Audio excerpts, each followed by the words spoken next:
C'est ma plus belle histoire d'amour, je vais pas la nier.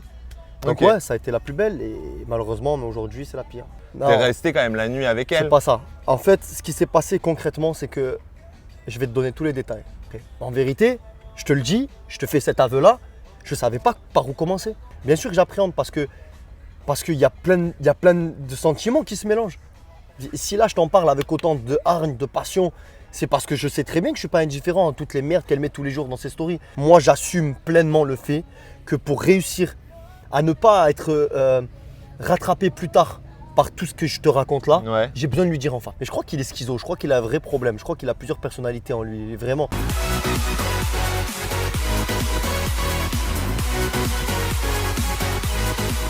Hello les langues de VIP. Alors en ce moment je suis bien moi dans mes interviews, je suis dans le sud, je me fais un petit bord de mer et aujourd'hui c'est John qui m'accueille. Alors John, tu m'accueilles à la plage Les Canailles à Nice. Alors on Tiens. trinque déjà.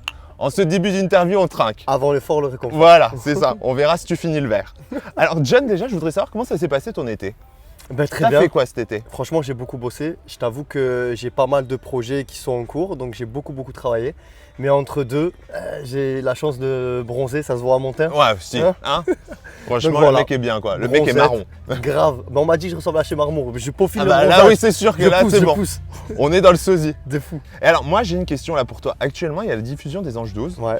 On le sait, t'as rompu avec Sarah. Ouais. Est-ce que c'est pas trop difficile de te voir en ce moment à l'image en couple alors que voilà, votre situation est plus que compliquée? Ben, je vais pas te dire que je regarde tous les jours.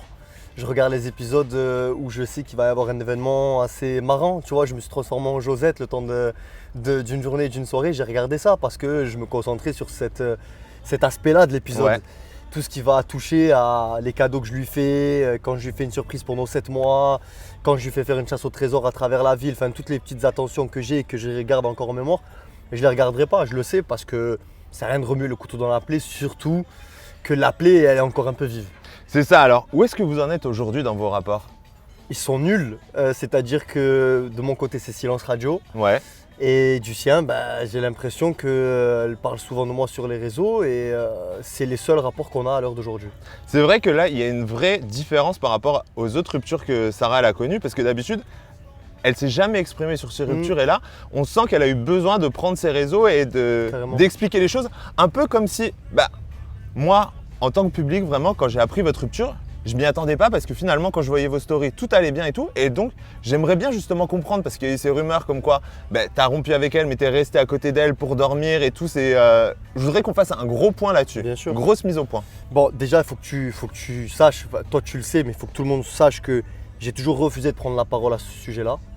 Il m'a fallu du temps pour accepter, pour digérer, parce que de base, quand j'entendais beaucoup de choses négatives à ce sujet, des choses fausses, j'avais qu'une envie, qu'une rage, c'était de prendre et de crier au monde que c'est pas vrai, que c'est pas comme ça que ça s'est passé, que c'est décontextualisé. Je ne l'ai pas fait au départ par respect pour l'amour que je lui portais encore, parce que je voulais pas cracher dans la soupe. Je voulais pas faire partie de ces couples qui se font la guerre sur les réseaux. Je voulais pas tout ça. Je voulais vraiment prendre et assumer. C'est moi qui ai pris la décision de partir. Eh ben assume Coco. Là t'entends les cris d'une femme qui a été blessée. Eh ben tu vas assumer jusqu'au bout. Ouais. T'as les épaules. C'est ce que je me suis dit pendant un temps. Mais ça fait 6 mois, Jeff. Ça fait 6 mois que le couteau il est en train d'être remué et ça s'arrête pas. Et au départ, quand ces fausses informations sortent, comme quoi j'ai dormi à côté d'elle quand je l'ai quittée, comme quoi je suis le dernier des salauds, tout ce que tu veux. Ça met un coup de poing dans le cœur, tu vois. Et ça Ouais. fait mal. On est en plein confinement, je suis avec ma mère et ma soeur à la maison, on est enfermés, on prend ces informations-là et on les accuse comme des coups de poing. Et j'essaye de te faire ressentir, tu vois, la hargne, la tristesse et la folle tristesse, en fait, angoisse qui est venue en moi le temps de ces informations, de toutes ces choses qui sont sorties. Je ne savais pas comment réagir en fait. J'étais au fond du trou, j'étais chez moi, j'étais pas bien. On savait que tout ça c'était faux. Et pourtant, on laissait faire parce que je voulais pas mettre plus d'huile sur le feu, tu vois. Mais pour autant, il faut que tu nous expliques quand même parce que cette histoire d'avoir Bien sûr. dormi avec elle quand vous avez rompu, c'est vrai au final. Non. T'es resté quand même la nuit avec C'est elle. pas ça. En fait, ce qui s'est passé concrètement, c'est que je vais te donner tous les détails. Le lundi, on se retrouve dans les bureaux d'une production. C'est acté, on va faire une aventure ensemble. D'accord. Mais ça fait déjà un moment que ça va plus. Ça fait un moment que j'essaye de lutter pour ne pas accepter ce que je sais au fond de moi. Ce que je sais au fond de moi, c'est que c'est une femme qui me rendra jamais heureux, qu'elle n'est pas faite pour moi. Et j'essaie de lutter contre ça parce que je veux garder ce couple, je veux qu'on réussisse, je veux qu'on avance. C'est la première fois de ma vie que je me donne dans une relation. Donc j'ai pas envie de lâcher comme ça. Mais je sais que ça gagne du terrain et que je suis en train de réaliser que même amoureux, je suis malheureux. Et donc ça gagne du terrain. On se retrouve dans ces bureaux-là et face à la caméra où on est en train de parler à tout le monde, on se dit nos 4 vérités. Et on se dit nos 4 vérités et je suis tranchant et je lui dis les choses en face, comme je les pense, comme je les ressens. Et elle sent qu'il y a un malaise. Et donc les 4 jours qui suivent, je parle jamais. Je parle pas, je suis pas bien, en fait j'ai réalisé, j'ai extériorisé, ça y est, j'ai enfin accepté au fond de moi. Donc en fait un peu ce casting ça a été l'élément déclencheur. C'est ça. Et en fait, et là je sens qu'elle met sa main sur ma cuisse pendant qu'elle conduit. Qu'elle essaye d'être là à l'écoute, qu'elle me parle un petit peu, qu'elle essaye. Parce qu'en fait elle a toujours su être attentionnée quand ça allait pas ou quand elle avait peur de me perdre ou quand je boudais en fait. D'accord. Et je ne peux pas continuer une relation qui n'est basée que sur des moments comme ceci où je ne suis pas bien et j'ai un retour. J'ai envie en fait que du positif, que de l'amour, tu vois, qu'elle soit attentionnée dans les bons comme dans les mauvais moments. Et donc pendant ces 4 jours-là, je ne parle pas, je suis dans une espèce de mutisme, je suis enfermé sur moi-même. Et elle sent qu'un truc ne va pas, mais elle n'ose pas m'en parler. Arrive le jeudi. Le jeudi, on se retrouve à la maison et là, elle me dit, écoute, vas-y, dis-moi qu'est-ce qu'il y a. Elle me dit arrête de faire la tronche parce que sinon je vais prendre une corde, je vais me suicider. Non, sinon je vais te donner une corde. Et je lui dis elle me la donne pas, en rigolant, tu vois. Donc de là elle me dit vas-y maintenant il faut vraiment qu'on parle. On était en train de jouer aux cartes à ce moment-là, je te donne les détails précis. D'accord. Mais on jouait aux cartes mais sans passion, j'étais pas là. Comme depuis ces 4 derniers jours. Et donc elle avait besoin de crever l'abcès. Elle avait besoin, elle sentait qu'à un moment donné ça allait péter. Et donc je lui dis écoute c'est pas le moment parce que là il y a le coiffeur qui va débarquer. Et j'ai pas envie d'entamer une discussion sérieuse maintenant alors qu'il y a quelqu'un qui arrive à la maison. Je dis on en reparlera après. En vérité, je te le dis, je te fais cet aveu-là, je savais pas par où commencer. Je savais pas ce que j'allais faire. C'est la première fois de ma vie que je me confrontais à une situation comme celle-là où j'étais amoureux de quelqu'un. Tu connaissais la finalité. Je savais pas que j'allais lui dire c'est fini, mais je savais que j'allais lui dire tout ce qui allait pas. D'accord, ok. Et c'est au moment où en fait on se retrouve sur le canapé après qu'il soit parti, etc. Où elle me dit bon allez maintenant il faut que tu me déballes tout. Au moment où je commence à lui dire les choses, que là je me dis en fait je peux plus faire marche en arrière. Ça y est, je sais que quand ça sortira de moi, ce sera trop tard, ça sera fini, tu vois. Ça y est, je sais en fait que dans tous les cas, je rentrerai dans un engrenage parce que je sais qui elle est, je sais ce qu'elle est et je peux pas lutter contre ça. C'est pas quelqu'un de mauvais, mais c'est quelqu'un qui ne me rendra pas heureux. Vous correspondez pas en fait. On se correspond pas. Et je lui ai dit ça, mais je lui ai dit ça, pire, quand je repense à tout ça maintenant, c'est que je lui ai dit ça sans la culpabiliser. Je ne lui ai pas rentré dans lui disant c'est ta faute, parce que tu n'as pas été à la hauteur, parce que tu n'as pas su faire ci, tu n'as pas su faire ça. Jamais. Je ne voulais pas lui faire plus de mal que ce que je savais que j'étais en train de faire. Ouais. Donc je prenais sur moi pour essayer de lui expliquer que ce n'était pas sa faute, que c'était la vie, qu'on a essayé, qu'on s'est battu, mais que je suis plus heureux, que je suis malheureux. Que malheureusement, je ne vois pas dans ses yeux qu'elle est amoureuse de moi. Je ne vois pas dans ses yeux que je suis meilleur qu'un autre. Je ne vois pas dans ses yeux que je vaux mieux qu'un autre. Et que ça, pour moi, c'était dur à accepter. Et donc cette discussion, elle a commencé dans la soirée, elle s'est terminée en plein milieu de la nuit. C'est-à-dire que sur le canapé, dans la cuisine, dans le lit, quand elle est partie en pleurant se mettre dans le lit, dos à moi, où je la prenais, j'essayais de la tirer pour la retourner vers moi pour parler avec elle parce que je ne voulais pas la laisser pleurer. Où je mettais ma tête collée sur son épaule toute la nuit parce que je refusais de la laisser dans son coin. Parce que je voulais absolument qu'elle se tourne pour se déculpabiliser, pour lui faire comprendre, je ne voulais pas qu'elle souffre. Que même si je savais que là c'était dur ce que je faisais, c'était parce que je l'aimais et que je pensais un petit peu à moi pour une seule fois. Et qu'il fallait qu'on se dise les choses avant de se détruire. Et je voulais lui faire comprendre ça, je voulais assumer la chose que je faisais, tu vois. Ouais, mais d'un côté, tu voulais rester un peu sur une note entre guillemets positive, que ça se passe bien, mais elle était tellement blessée que de toute façon, tu pouvais pas avoir quelque chose en fait. En fait, sur le moment, c'est la première fois de ma vie que je mettais fin à une vraie histoire, tu vois. D'accord. Je savais pas par où commencer. Est-ce que j'aurais dû lui dire c'est fini et me casser? Est-ce que j'aurais dû rester et je sais pas, me flageoler? J'en sais rien, je savais pas comment faire. J'ai essayé de faire au mieux pour qu'elle souffre moins. Ouais. Le moins que possible. Alors ouais, à force d'efforts, elle a réussi à se tourner, à mettre sa tête sur mon torse et on pleurait ensemble. Oui, on pleurait ensemble et on se disait les choses. Et elle me disait, tu vas être à quelqu'un d'autre maintenant. Et moi, je lui disais, mais c'est la vie. Je dis, tu dois pas t'en vouloir, tu dois pas en vouloir à la vie. C'est moi, je prends cette décision parce que pour une seule fois, dans toute notre relation, je pense à moi. Et parce que même si oui, je t'aime, je sais que je suis malheureux avec toi et que ça sera pas autrement. On a essayé encore et encore. Alors oui, on s'est endormi à 5 h du matin pendant 2 heures épuisés parce qu'on avait pleuré tous les deux. On s'est levé 2 heures après, on a recommencé à pleurer dans les bras l'un de l'autre. Elle était assise sur une chaise dans la cuisine, je la prenais dans mes bras en train de chialer. Au moment de partir, j'ai ramassé le chien par terre, je la prenais dans mes bras et je pleurais avec elle comme une gamine. Ok. Mais le problème, c'est que sur les réseaux, quand ils ont raconté la rupture, ils n'ont pas parlé de ça. Non, ils ont parlé d'un mec qui dormait à côté d'elle sans âme, Oui, c'est ça. sans rien, sans cœur. Jamais de la vie, j'aurais fait une chose pareille. Est-ce que j'aurais dû faire autrement? J'en sais rien. Mais j'ai essayé de faire au mieux en tout cas. Et quand j'ai appris ça, quand ça s'est sorti, la rage qui m'est gagnée, quand tu essayes de faire les choses bien et qu'on te fait passer pour le dernier des enfoirés, tu sais la haine que j'ai eue quand je me suis souvenu de ce moment où j'ai pleuré, de ce moment où j'avais les larmes qui me coulaient sur le visage partout, je la prenais dans mes bras, je savais que c'était fini, je savais qu'elle voulait plus de moi, qu'elle me détestait, elle me le disait en face. Et pourtant, je prenais sur moi. Et ils disent ça, c'était une injustice, c'était intolérable, je ne pouvais plus le garder pour moi, j'avais envie de crier au monde entier. Et alors, comment tu l'as vécu aussi, le fait que tout le monde en fait s'immisce dans cette relation? Comment est-ce que ça, tu le vis aussi? Mais parce qu'elle a eu besoin de soutien, elle a cherché le soutien aux personnes qui voulaient bien lui donner. Les personnes qui nous ont connus dans notre relation, qui nous ont connus heureux, amoureux, dans le bon comme dans les mauvais moments, ils lui auraient jamais donné raison à tout ce qu'elle a fait. Donc elle les mettait de côté.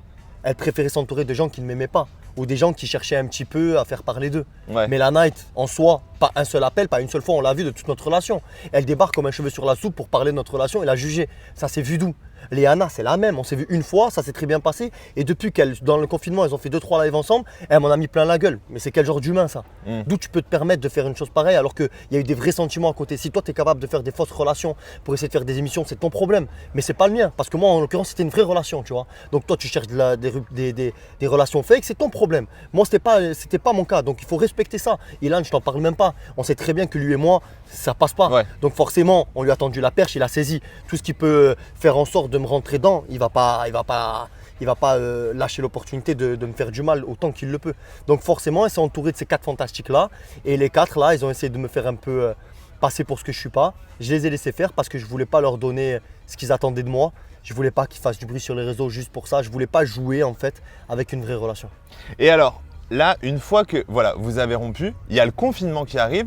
Du coup, est-ce qu'il y a un moment où, après le confinement, tu t'es dit, il faut quand même qu'on parle entre quatre yeux, je veux la voir? Bien sûr qu'il y a eu un moment, mais elle a refusé. Je lui ai dit, on pose nos téléphones, il n'y a pas de caméra, il n'y a rien, il y a toi et il y a moi. Ouais. On va se dire les choses en face, comme un homme. Je suis venu comme un homme, je porte ce que j'ai entre les jambes et maintenant on va se dire les choses parce que tout ce que tu as fait depuis des mois, moi je le porte dans mon cœur et apparemment toi, toute la nuit qu'on a passé le jour où je t'ai quitté à parler, peut-être que tu étais encore sous le choc et que tu n'as pas tout compris. Ok, je peux le concevoir, on va se dire les choses maintenant, comme des humains qui sont aimés. Sa réponse a été, écoute, il faut tout pour faire un homme, apparemment on n'a pas la même conception de l'homme. Je vais ouvrir de nouvelles pages et je te demande donc de ne plus m'écrire, par respect pour moi. J'ai dit, c'est ton choix, bonne continuation. Qu'est-ce que tu veux que je fasse? Moi, je la quitte parce que je ne suis pas heureux. Elle vient me reprocher des choses sur les réseaux et je fais l'effort de revenir vers elle pour qu'on puisse discuter, pour apaiser les choses comme des adultes. Elle m'envoie péter. Je vais faire quoi de plus? Je vais pas courir après. Donc là, potentiellement, si vous vous retrouvez sur un tournage, il va y avoir une grosse explication au final, puisque cette explication, elle n'a jamais eu lieu pour l'instant dans la vraie vie. Jamais. Et tu appréhendes ce moment? À mon grand désarroi, jamais. Bien sûr que j'appréhende parce qu'il y a plein de sentiments qui se mélangent. Si là je t'en parle avec autant de hargne, de passion, c'est parce que je sais très bien que je ne suis pas indifférent à toutes les merdes qu'elle met tous les jours dans ses stories et que les gens ne cessent de m'envoyer. Donc je ne peux pas le nier. Donc je sais très bien qu'en fait quand je serai en face d'elle, ça va être dur. Je le sais. Si un jour on arrive à être face à face, je sais que j'aurai besoin de sortir tout ce que j'ai dans les tripes. Et ça me prendra du temps. Peut-être que ça partira dans les tours, c'est sûr, même parce qu'elle a autant de caractère que moi. Ouais. Mais ça, c'est sûr que vous connaissant tous les deux, ça va parler. Mais c'est nécessaire, j'en ai besoin.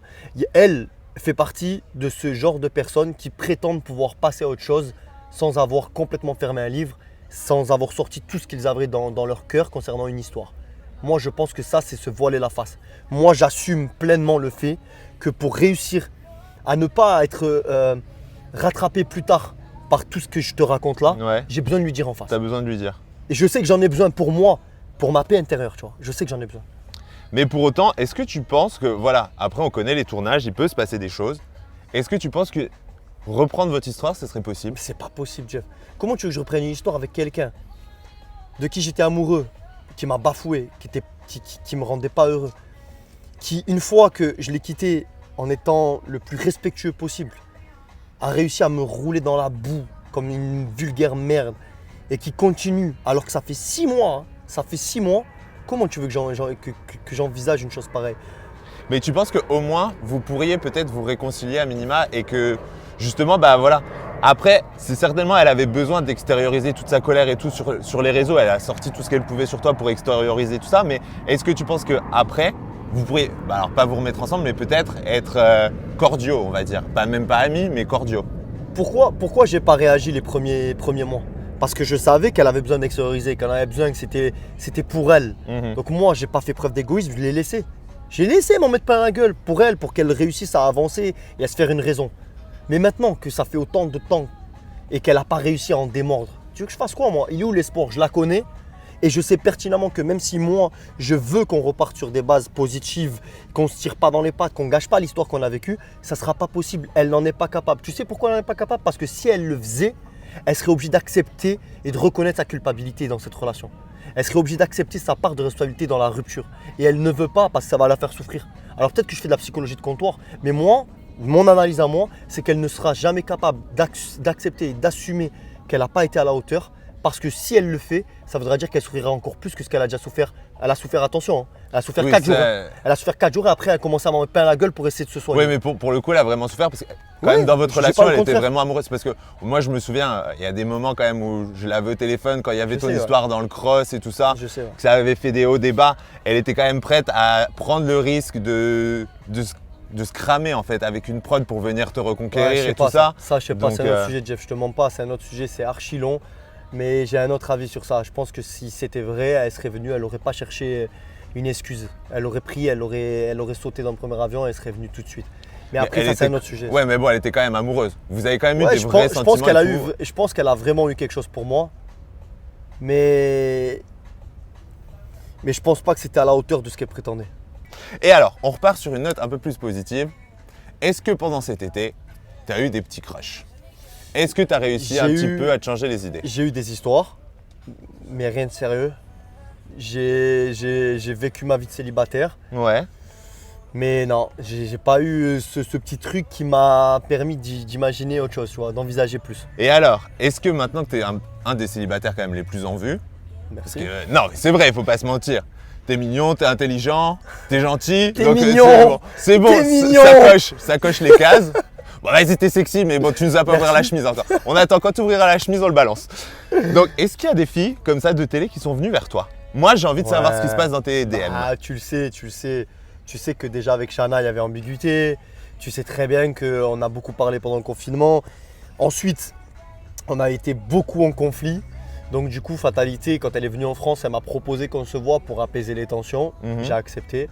On s'est vu, on a parlé. Il ne s'est rien passé. Ni bisous, ni sexe, rien. Parce que je savais que je ne pourrais pas lui donner ce qu'elle attendait de moi. T'étais pas prêt. Et est-ce qu'aujourd'hui, tu as peur de tomber amoureux? Bien sûr que j'ai peur.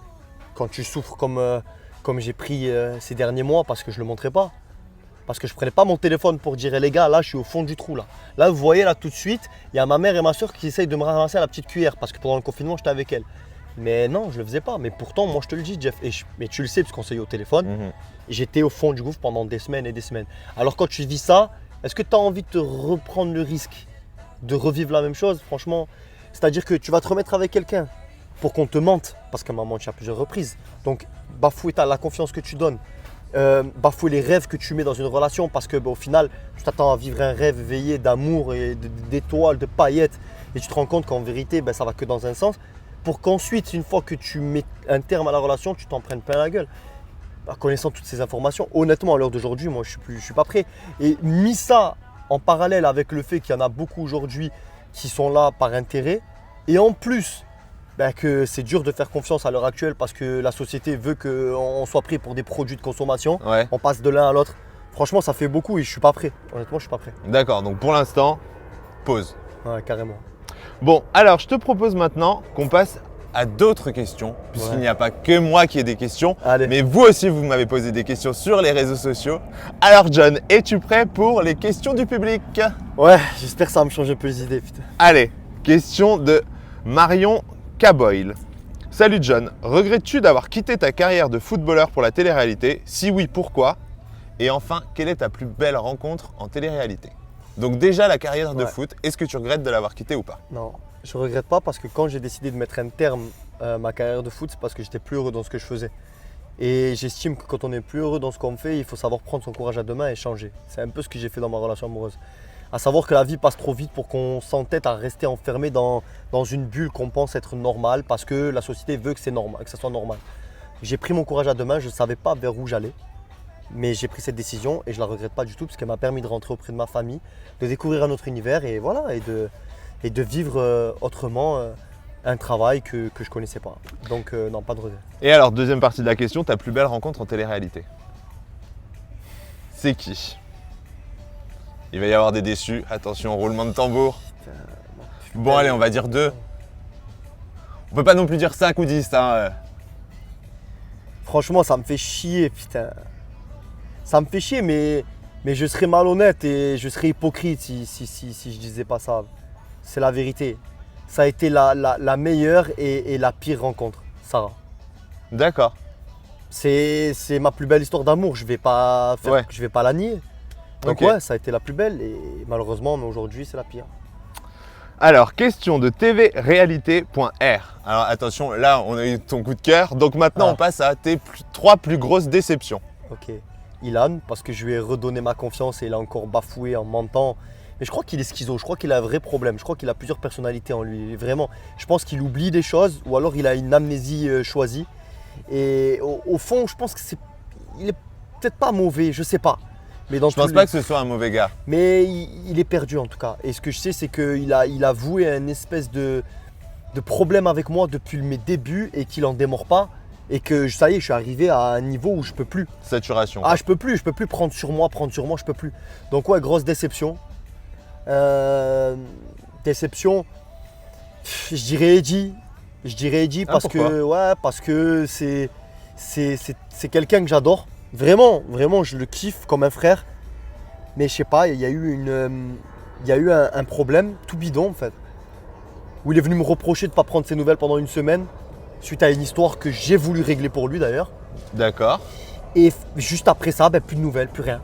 Alors que c'est l'un des rares amis sur qui j'ai compté pour pouvoir me confier quand j'étais dans le mal, tu vois. Ouais. Alors qu'il était entre mon ex et moi. Hein. Ouais, bah oui, c'est ça, il était vraiment. Mais ouais, depuis plus de nouvelles, plus rien. Alors je le porte dans mon cœur, mais ouais, déçu qu'on ait Mais plus c'est quoi ce cette rapport. histoire tu que vois. tu as voulu régler? C'est une histoire toute bidon où il avait fait un snap où quelqu'un sur son snap avait mal parlé des Renois et du coup un ami à moi m'a contacté en me disant écoute ça va pas du tout, s'ils rétablissent pas ça, s'ils remettent pas les choses dans leur contexte, ça va pas le faire. Moi j'ai appelé Eddie pour calmer, pour apaiser les tensions. Bien sûr c'était pas, il n'a pas fait de manière consciencieuse, c'était pas voulu. Donc il a rétabli les choses, tout s'est très bien passé. Le problème c'est que ça c'est intervenu le lendemain du seul moment où mon ex et moi on s'est clashé sur les réseaux. D'accord. Tu te rappelles? Ouais. Et on s'est clashé sur les réseaux parce que je voulais la voir, je l'ai dit à Eddie, et que lui a dit. Parce Ok. que Eddie, c'est un amour, mais s'il a bien un défaut, c'est qu'il a la langue Il trop parle pendue. trop. Il parle Et donc trop. au moment où il lui dit, elle prend son téléphone pour faire une story pour dire ouais, ça sert à rien de me chercher, je veux pas te voir, nanani, nanana. J'en ai même pas voulu pour ça. Le lendemain, je règle son histoire et il m'en veut. Dac. Donc au final, ouais, on n'a pas eu l'occasion d'en discuter, mais je pense que ça arrivera. En tout cas, c'est quelqu'un que j'aime vraiment. Et j'espère qu'on arrivera à régler la chose. Et alors maintenant, on va clôturer les questions du public par une question qui est beaucoup revenue. Donc là, j'en ai pris 2 qui se suivent. Donc il y a une question de Tata Rose et une autre de Betty Di Costal. Te remets-tu souvent en question par rapport aux critiques sur ta façon d'être, notamment quand les gens disent que tu fais trop le papa, que tu parles trop souvent de principes, de valeurs et que tu la ramènes un peu trop parfois? Parce Alors, que franchement, je trouve que tu es quelqu'un de bien, mais que parfois tu en fais un peu trop et du coup ça gâche tout. Et qu'est-ce qui te fait dire que tu as plus de valeurs et de principes que d'autres? Est-ce que ce ne serait pas un manque d'humilité? je sais pas pourquoi en fait ce contexte de principes et valeurs revient aussi souvent. Je l'ai répété 3 fois sur une putain de plage déserte où on avait le choix entre penser à sa gueule ou penser à l'unité. Chose que j'ai faite en pensant à tout le monde parce qu'on s'est dit on est en mode survie. Donc moi j'ai fait ce choix-là. Parce que c'est ce que je suis dans la vie. J'essaye Ok. de penser uni. Tu vois Mais alors pour autant, Maëva nous a sorti dans ses stories que tu l'avais pas nourri. c'est C'était une Ilan grosse qui mytho. l'avait nourri. C'est une grosse mytho, c'est une grosse mytho. Elle mangeait à tous les râteliers, partout où il y avait une cabane, elle venait manger. C'est une grosse mytho. Bref, moi je t'assure que j'étais dans cet état d'esprit-là. Et donc ce qui s'est passé, c'est que pendant 2 interviews, j'ai dû répéter le mot principe ou valeur. Je m'en souviens même pas et je défie les gens qui vont voir cette interview d'aller chercher le nombre de fois où j'ai répété ce mot pendant l'aventure. Et comme ça, on verra à quel point ça a été surdimensionné. Bah Par alors c'est que contre, c'était beaucoup dans les magnétos parce que vraiment on l'entendait souvent quand même. ben, pour autant, ce qui a été en fait l'élément déclencheur de pourquoi ça a été aussi souvent repris, c'est parce que justement Ilan s'est mis en opposition à ça en disant en gros que le fait que je le répète, eh ben, ça le portait à défaut lui. Alors que ce n'était pas mon intention. Mais en tout cas, c'est comme ça que les choses ont démarré. Et c'est pour ça qu'on me le répète souvent. Mais le fait est que avoir des principes et des valeurs, c'est une chose. Je le répète pas depuis cette aventure, je le répète pas. Le fait est que je ne suis pas mieux que quelqu'un. Je ne suis pas mieux que qui que ce soit. J'essaye d'être la meilleure version de moi-même, c'est une chose qui est sûre. Parce que j'essaye de faire honneur à l'éducation qu'on m'a faite. Maintenant, ce n'est pas pour autant que je rabaisse. Au contraire, j'essaye toujours de faire en sorte de mettre en valeur les gens qui m'entourent, que j'apprécie. Après, quand j'ai des différends avec des personnes et qu'elles sont dans mon viseur et que j'ai des raisons pour lesquelles elles le sont, je leur rentre dedans et j'ai aucune raison d'essayer de les aider et d'aller dans leur sens. Mais alors justement, c'est un peu l'image qu'on avait de toi sur les tournages. Tu es un peu l'élément apaisant en fait du tournage. Et on a l'impression que parfois, bah, du coup, c'est un peu comme si tu n'osais pas t'affirmer. Ouais. Est-ce Bah, en qu'il fait, y a des choses que tu regrettes comme ça? bah, Ou est-ce que maintenant tu te dis, tu as besoin d'être plus authentique au final peut-être, tu vois, moins gentil? En fait, je le regrette pas parce que c'est ce que je suis dans la vie de tous les jours. Mais j'ai compris que dans cet univers, tu ne peux pas être cette partie apaisante constamment.